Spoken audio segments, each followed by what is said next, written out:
Hey everybody, this is Jeff, your GM and storyteller. We're back with another lore episode.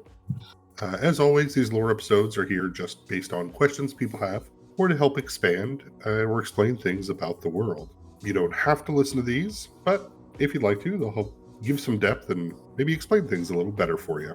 That being said, today's topic is Hedron, as requested and asked for by one of our listeners, Fizzy. I'm here with Marshall. Hello, I'm Marshall. I play Keegan, and I'm back for another lore talk.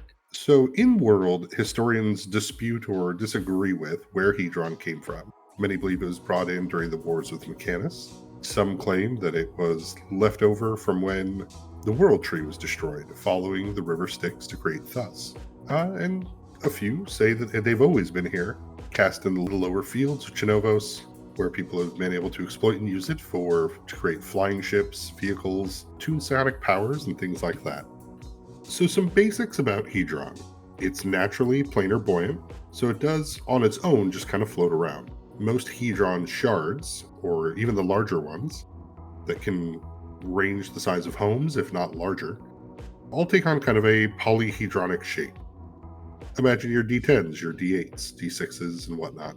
As Hedron sits by itself, it is naturally kind of a magical conduit, an energy conduit, I should say, that scientists and artificers have to depolarize in order to be able to make the HCOMs, which stand for Hedron Communicator, or the PHVs, the personal Hedron vehicles, or the airships. Non-polarized Hedron generally acts, think of it like a magical magnet. If one side gets hot, the other side gets cold. There's been a lot of experimentation with them, so over the years they found, you can make a positive energy one, but unless it's depolarized first, the other side of it will generate negative energy. This has led before to the creation of, Hedron weaponry that creates kind of planar bombs.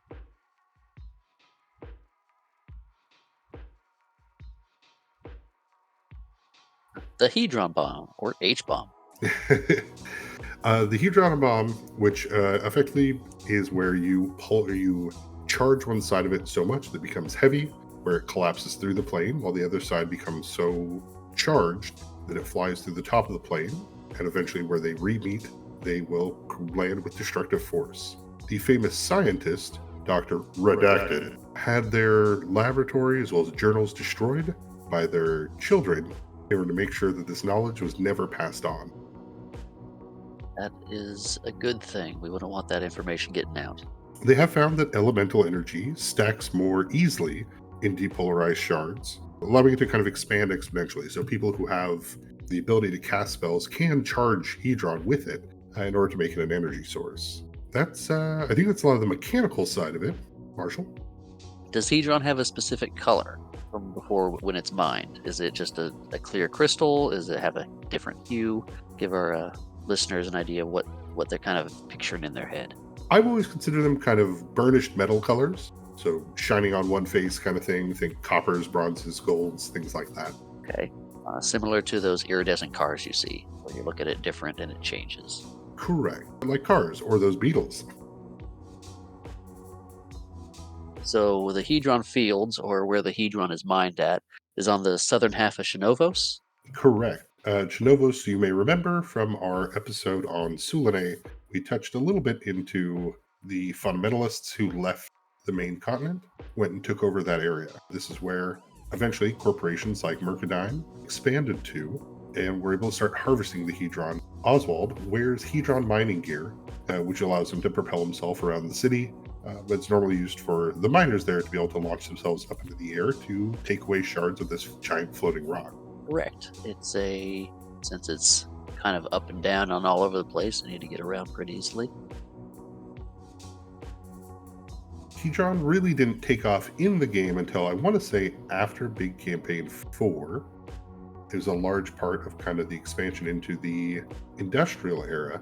Is where Hedron started getting used in a lot of the, magical materials and, MacGuffin components that every campaign has, where they start getting used and focused for everyday people kind of use.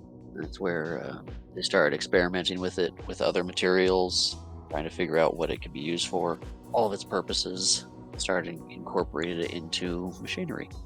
Because of its volatile nature, it is not often used as a weapon. It's far better as a stable energy source to power things.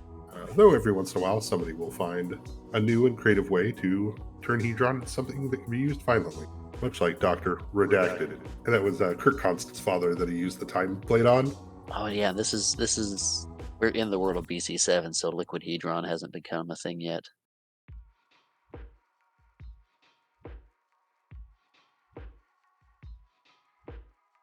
Has synthetic Hedron been created yet? Synthetic Hedron won't come about until, well, this campaign. So, Big Campaign 7. Synthetic Hedron was eventually made by the Mercadine Company during the Constant era. With their ability to expose it to new elements that are still being created and made, they were able to find a way to make a cheap version of Hedron that can be used for a lot of vehicles and ships without it being as volatile as the original source. I think it helps with those mining costs too.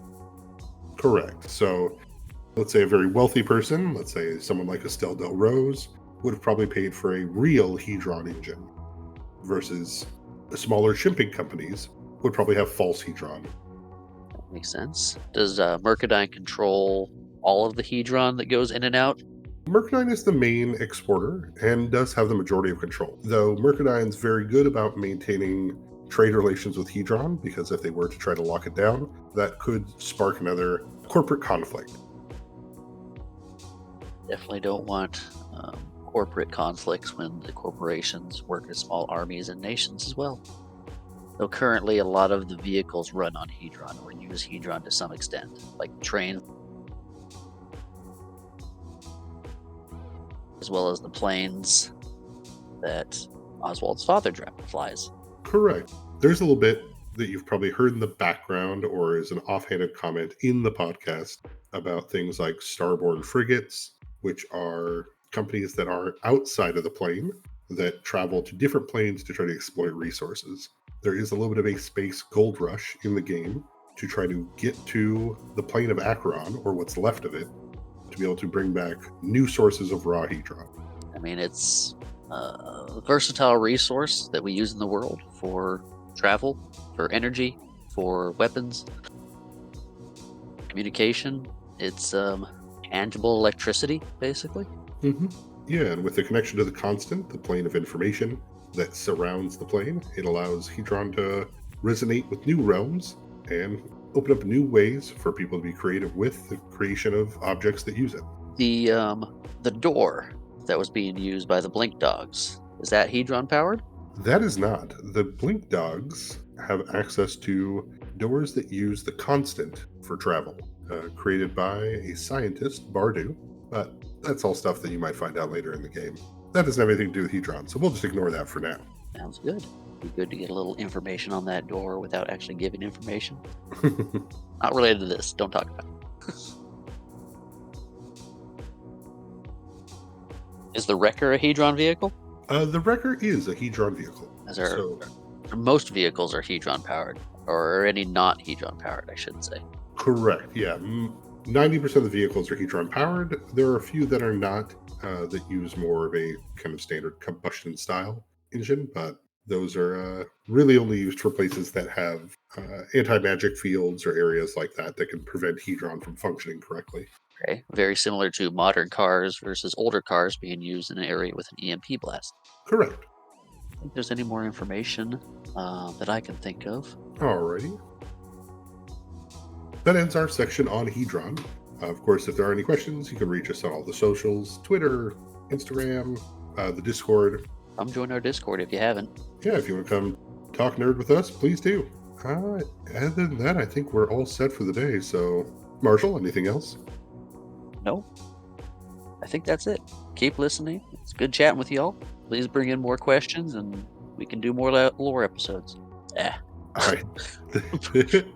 Please ask more questions and we can do more lore episodes. All right, everybody. Thanks for listening. Bye. Bye. Don't forget to like, review, rate, subscribe, all that stuff. And of course, thanks for listening. Our intro and outro music is by Nihilor. The track's name is Aberration. All right. Bye.